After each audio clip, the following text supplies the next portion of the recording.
Hello बच्चों, आप सभी का इतिहास की कक्षा में स्वागत है।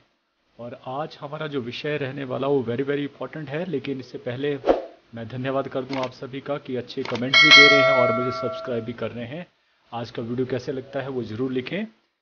हम पढ़ रहे हैं अध्याय 6 भक्ति सूफी परंपरा, और उसका सार मैंने कल आपको समझा दिया था। आज पार्ट 2 में जो हम बात करने वाले हैं, जो टॉपिक हमारा रहेगा, वो वेरी वेरी इंपॉर्टेंट है एग्जामिनेशन पॉइंट ऑफ व्यू से। और आपने इसको, मज़ेदार बात यह है कि +1 में भी आपने पढ़ा है। तो आज पढ़ने वाले हम इस्लाम धर्म और उसकी शिक्षाओं के बारे में। ठीक है, क्लियर है? लेकिन इसको पढ़ने से पहले या समझने से पहले देखते हैं आपकी याददाश्त +1 में जब आपने पढ़ा था तो कितना आपको याद रहा है। चलिए टेस्ट करते हैं। 5 नंबर का टेस्ट आपका है। सही मिलान कीजिए। पहला, पैगंबर मोहम्मद का जन्म कहाँ हुआ था, बताएंगे? शाबाश। सही उत्तर है, देखिए, मदीना या मक्का। सही उत्तर है मक्का। हिजरत से क्या अभिप्राय है? घटना को याद कर लीजिए, बड़ा इंपॉर्टेंट है। इनमें से सही ढूंढिए लाइन। और वो था मक्का से मदीना की तरफ जाना। मक्का छोड़कर मदीना जाना पड़ा था पैगंबर मोहम्मद को उनके विरोधियों के कारण, और इस घटना को कहा जाए हिजरत कहा गया। फिर तीसरा आता है मृत्यु। मृत्यु बताएंगे कहाँ हुई थी? यस, मदीना में हुई थी।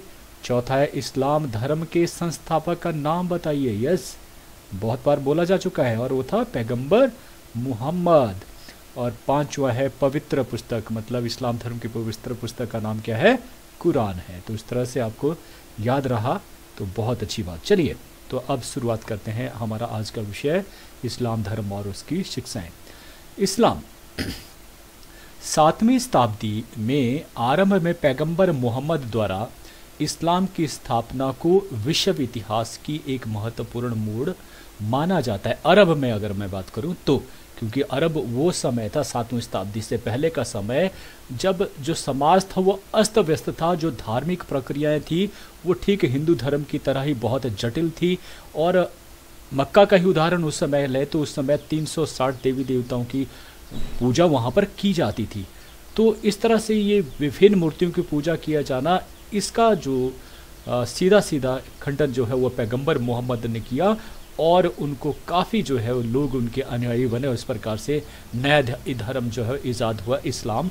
और उन्होंने लोगों को एक अल्लाह, आपसी भाईचारे, सादा और पवित्र जीवन व्यतीत करने के लिए कहा। और स्त्रियों का सम्मान, क्योंकि देखिए सबसे बड़ी जो स्थिति थी उस समय 7वीं शताब्दी से पहले, अरब में स्त्रियों को भोग विलास की वस्तु सिर्फ समझा जाता था और इसके अलावा कुछ भी नहीं। मतलब उनकी दशा जो है वो जानवरों के से भी बदतर थी। तो उनको सुधारने का कार्य भी किसने किया? पैगंबर मोहम्मद ने किया। तो इन शिक्षाओं को लोगों के दिलों पर जो है जादुई असर हुआ, और शीघ्र ही इस्लाम जो है वो विश्व का दूसरे नंबर का धर्म आज जो आपके सामने है। तो चलिए इनकी शिक्षाओं का वर्णन जो है एक एक करके हम जो है वो कर लेते हैं। पहली शिक्षा, शिक्षाओं के बारे में पढ़ लेते हैं। इस्लाम धर्म की शिक्षाएं। पैगंबर मोहम्मद और इस्लाम की जो शिक्षाएं अगर पता करना तो कहाँ से आती हैं? यहाँ 2 स्रोत जो है दिए गए हैं। एक है कुरान जो उनकी पवित्र पुस्तक है, और एक है हदीस, ये भी उनकी पवित्र पुस्तक है। कुछ लोग कहते हैं कि कुरान ही सही है, कुछ कहते हैं कि हदीस भी उतनी ही इंपॉर्टेंट है, लेकिन हमारी किताब में दिया गया कि दोनों ही इंपॉर्टेंट है, क्योंकि दोनों में ही अल्लाह के द्वारा बताए हुए जो नियम है या जो शब्द हैं वो कहे गए हैं। ठीक है, तो कुरान का इस्लाम में वही स्थान माना जाता है जो बाइबल का ईसाई धर्म में, याद रखना, ईसाई धर्म के लिए इंपॉर्टेंट है। उनकी पवित्र पुस्तक का नाम है बाइबल, हमारी है गीता, और सिख धर्म की है गुरु ग्रंथ साहिब।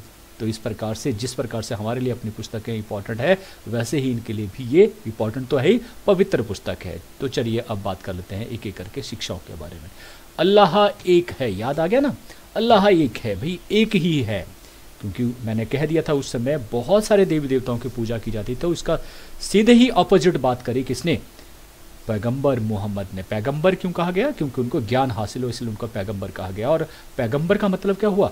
कि अल्लाह का पैगाम देने वाला। और वो कौन थे? हजरत मोहम्मद साहिब। तो इसलिए उनको पैगंबर कहा जाता है। तो देखिए वो क्या कहते हैं, पहली शिक्षा में कहते हैं कि वही सर्वोच्च है, अल्लाह ही सर्वोच्च है, वो एक है और सर्वशक्तिमान है। वही संसार की रचना भी करता है, पालन भी करता है और विनाश भी करता है। जबकि हमारे धर्म में क्या है? त्रिदेव हैं, ब्रह्मा, विष्णु और महेश। रचना के तौर पर ब्रह्मा, पालन के तौर पर विष्णु और विनाश के तौर पर शिव को माना जाता है ना। तो इनकी मर्जी से ही सब कुछ होता है। उन्होंने माना अल्लाह की मर्जी से एक पत्ता भी नहीं हिल सकता है, तो इसलिए उसी की ही इबादत होनी चाहिए। ये पहली शिक्षा, अल्लाह एक है, क्लियर हो गया। दूसरा, इस्लाम के 5 मूल स्तंभ।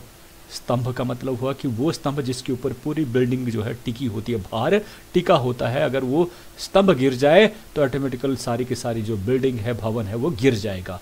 तो इस्लाम का भी ऐसे ही जो है 5 स्तंभ है, याद रखना।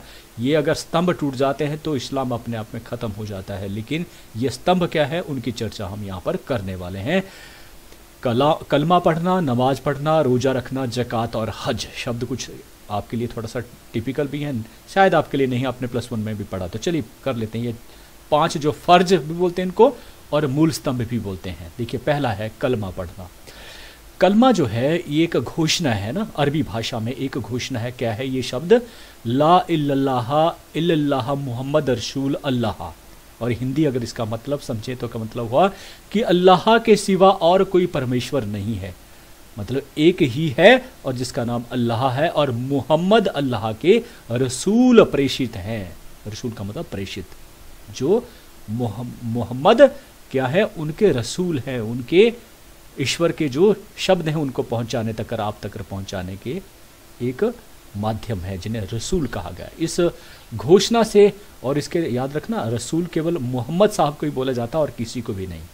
तो इस घोषणा से हर मुसलमान ईश्वर की एकस्वरवादिता और मोहम्मद के रसूल होने के अपने विश्वास की गवाही देता है। 2 चीज़ें याद, एक तो एक ही है अल्लाह ईश्वर, और दूसरा एक ही है रसूल भी, और वो कौन है? मोहम्मद। इसकी गवाही हर दिन दी जाती है। आपने सुना होगा ये, जब भी आपके नज़दीक अगर कहीं मस्जिद है तो वहाँ से ये शब्द बोले जाते हैं। तो यह इस्लाम का सबसे प्रमुख सिद्धांत है और हर मुसलमान के लिए अनिवार्य है कि वो इसे स्वीकारे। तो हर दिन ये पुकारा जाता है, लोग इसको स्वीकार करते हैं। क्लियर हो गया। दूसरा जो स्तंभ है वह है नमाज पढ़ना, कि यह एक प्रकार की प्रार्थना, जैसे हमारी भी अपनी प्रार्थना है, हम गाते हैं ना प्रार्थना, वैसे ही इनकी प्रार्थना मान लीजिए कौन है? नमाज है। ये भी अरबी भाषा में ही है, और इसके नियम है पढ़ने के, तरीके हैं इसके पढ़ने के। जैसे हम भी खड़े हो जाते हैं ना और हाथ में कोई घंटी लेते हैं, कुछ करते हैं, तो वैसे ही इनका भी अपना एक तरीका है। तो इस्लाम के अनुसार जो नमाज है वो ईश्वर के प्रति मनुष्य की कृतज्ञता, याद कीजिए, देखिए ईश्वर के प्रति कृतज्ञता का अगर बोध आता है तो कहाँ आता है? नमाज में आता है। और मैं सच कहूँ तो हम जब भी मंदिर में खड़े होते हैं तो मांगने के लिए खड़े होते हैं, उसकी कृतज्ञता के लिए नहीं खड़े होते हैं। तो कितना फ़र्क है। तो ये हर दिन उस नमाज को 5 बार करते हैं, आभार प्रकट करते हैं उस परमात्मा का कि तुमने मुझे जन्म दिया और जो दिया वो काफ़ी दिया। तो विवस्था और बीमारी की हालत में भी इसे टाला नहीं जा सकता। शुक्रिया अदा भगवान का करना, कृतज्ञता जाहिर करना, इसको नकारा नहीं जा सकता, उसे करनी होगी दिन में 5 बार, कड़े नियम है। तो ये होगा दूसरा स्तंभ। फिर तीसरा स्तंभ है रोज़ा रखना। रोज़ा रखना, रमज़ान के महीने में रोज़ा व्रत रखा जाता है, रमज़ान के महीने, और इसके अनुसार हमारे भी होता है ना हिंदूज़ में एक जो महीना होता है रमज़ का नाम सौन का महीना कहते हैं। जैसे पुराने महीने होते थे उसमें क्या होती है कि कोई भी पाप नहीं किया जाए, वैसे ही इनका रमज़ान का महीना है। और ये कब आता है? इस्लामिक कैलेंडर के अनुसार जो है 9वां जो महीना आता है उस समय जो है ये आता है। और इस पूरे महीने में सूर्य उदय से लेकर सूर्य जब अस्त हो जाएगा तब तक व्रत जो है रखा जाता है ना। और व्रत रख में क्या है कि खाना पीना दोनों ही वर्जित है, और अन्य व्यर्थ कर्मों से भी अपने आप को दूर करना, जैसे कि यौन गतिविधियों से। या व्यवस्था में रोज़ा रखना आवश्यक नहीं होता है। अगर कोई बीमार है बहुत ज़्यादा तो उस समय उनको थोड़ा सा ये छूट दी जाती है। रोज़ा रखने के लिए कई उद्देश्य हैं, जिनमें से 2 प्रमुख उद्देश्य हैं। याद रखना, ऐसे ही नहीं रोजे रखे जाते हैं, इसके पीछे कारण क्या है? एक, दुनिया के बाकी आकर्षणों से ध्यान हटाकर ईश्वर से निकटता अनुभव की जाए। कि तुम ज़्यादातर जो समय में लगे हैं वो क्या लगे हैं? बहुत सारी चीज़ों को जुटाने में लगे हैं। ये नहीं कहते हैं आकर्षण। इनको पाने के लिए मुझे कार चाहिए, मुझे बंगला चाहिए, मुझे ये चाहिए, मुझे ये चाहिए, दुनिया के ये है आकर्षण। तो ये कहता है कि तुम उससे हटकर ईश्वर को भी याद कर लें, उसके निकट भी जाएं, इसलिए जो है ये याद दिलाया जाता है। ये पहला उद्देश्य है। दूसरा, कि उस समय जो दान भी दिया जाता है, उस दान से निर्धनों, भिखारियों, भूखों की जो समस्या होती है उनको पूरा किया जाता है, परेशानियों को उनको समझा जाता है। तो इसलिए ये दो उद्देश्यों के लिए जो है ये रोजे रखे जाते हैं। फिर चौथा आता है ये तीसरा स्तंभ, याद कीजिए, हर दिन याद दिलाया जाता है नमाज के जरिए, और साल में एक बार जो है वो रमजान के बीच में फिर से याद दिलाया जाता है दो उद्देश्यों के बारे में। तो जो होता है ना, जो जिस किताब को आप हर दिन प्रतिदिन जो है पढ़ते जाएंगे ना, रोज पढ़ते जाएंगे, वो आपको जवानी याद हो जाएगा। तो इसलिए जो है ये धर्म टिका है। ये तीसरा स्तंभ आ गया। उसके बाद आ गया चौथा, जकात, दान देना को कहा जाता है जकात। तो यह एक धार्मिक जो है वो कर है, और वार्षिक कर जो है या दान है, कर नहीं कहेंगे इसको, दान कहेंगे, धार्मिक तौर पर दान कहा जाता है। और हर आर्थिक जो सक्षम मुसलमान है, आर्थिक तौर पर जो सक्षम, जो समृद्ध व्यक्ति हैं, गरीब को नहीं कहा गया है, कि वो जो है इसे अनिवार्य देगा अपनी वार्षिक आय का 2.5%, 2.5, 2 से ही 1/2%, 2.5% वो अपनी आय का देगा। और इससे क्या होगा, इस्लाम के अनुसार मनुष्य की पूंजी, ये कहा गया है देखिए कि इस्लाम के अनुसार मनुष्य की पूंजी जो है वास्तव में ईश्वर की ही देन है, अल्लाह की ही देन है। इसलिए भाई तुम ये उसको पकड़ के बैठ जाओ तो अच्छी बात नहीं है, तुम्हें दान देना चाहिए। उस दान से क्या किया जाएगा, इस्लाम धर्म की स्थापना की जाएगी और ज़रूरतमंदों की सहायता जो है वो की जाएगी। तो ये पर चौथा जो है जकात हो गया। अब बात करते हैं पांचवा और अंतिम जो पिलर है, स्तंभ है, वो है हज। हज हुआ तीर्थ यात्रा, है ना, तीर्थ यात्रा करना। कहाँ की, मक्का की यात्रा करना, जहाँ पर मोहम्मद साहब का जन्म हुआ था, उस जगह पर जाके। और ये उनका जो हज है जहाँ पर लोग जाते हैं, ठीक है। तो ये भी इस्लामिक कैलेंडर के अनुसार जो है 9वें महीने आता है रमजान, 12वें महीने में आता है मक्का की यात्रा करने का जो महीना होता है। तो हर जो समर्पित मुसलमान है, जो इस्लाम के प्रति पूरी तरह से समर्पित है, वो हज जन्म से लेकर मृत्यु के बीच में कम से कम एक बार अवश्य जाएगा। उसे ये कहा गया है कि जीवन में एक बार जरूर जाएगा। कहाँ, हज करने के लिए। तो ये पवित्र धाम, जैसे हमारे 4 धाम है, वैसे इनका भी धाम है हज, मक्का जाना। क्लियर हो गया। अब ये होगी दूसरी शिक्षा कंप्लीट, जो है 5 स्तंभ। पहला अल्लाह एक है, दूसरा आ गया 5 स्तंभ, तीसरा आ गया कर्म सिद्धांत में विश्वास। ये कहा गया है कुरान में कि भाई क्यामत के दिन, क्यामत क्या होता है, जब तुम्हारा अंतिम दिन होता है, जब मौत तुम्हारे सामने होती है और तुम मौत को प्राप्त होते हैं, तो क्या होता है उस दिन, जो स्वर्ग या नरक तुम जाओगे, हमारी तरह यहाँ भी स्वर्ग और नरक जो है निर्मित किए गए हैं इस धर्म में भी। और कहा गया है जब तुम जाओगे तो इसका डिसीजन कैसे होगा भाई, तुम्हारे कर्म पर आधारित होगा। तुमने कैसे कर्म किए हैं, अच्छे इस्लाम की जो नियम कायदे कानून है उनके अनुसार अगर आपने जीवन जिया होगा तो आप स्वर्ग जाएंगे, अगर उसके विरुद्ध काम किया होगा तो आप कहाँ जाएंगे, नरक जाएंगे। क्लियर हो गया। अब बात करते हैं चौथा, वह है मूर्ति पूजा का खंडन। कि इस्लाम से पूर्व मक्का में जो है 360 देवी देवता, जिसकी बात मैं पहले भी चर्चा कर चुका था, इतने देवी देवताओं की पूजा करना लोग जो है वो, ये तो वैसा ही आया ना जैसे कहानी सुनाते हैं कि जो है नाव डूब रही थी, उसमें सभी धर्मों के लोग बैठे हुए थे, तो सभी ने एक ने कहा अल्लाह मुझे बचा लो, उसे बचा लिया गया। और जब हमारे धर्म की बात आई तो कोई राम को बुलाए, कोई कृष्ण को बुलाए, कोई किसको बताए, जब तक रुआते थे तब तक जो वो दूसरे का नाम ले लेते। तो इस प्रकार से वही बात आ जाती है कि यहाँ पर भी 7वीं शताब्दी से पहले क्या था, बहुत सारे देवी देवताओं की जो है वो पूजा जाता था। तो इस कारण क्या था कि अब जरूरत होगी लोगों को, ये भी तो बांटने का ही कारण है ना।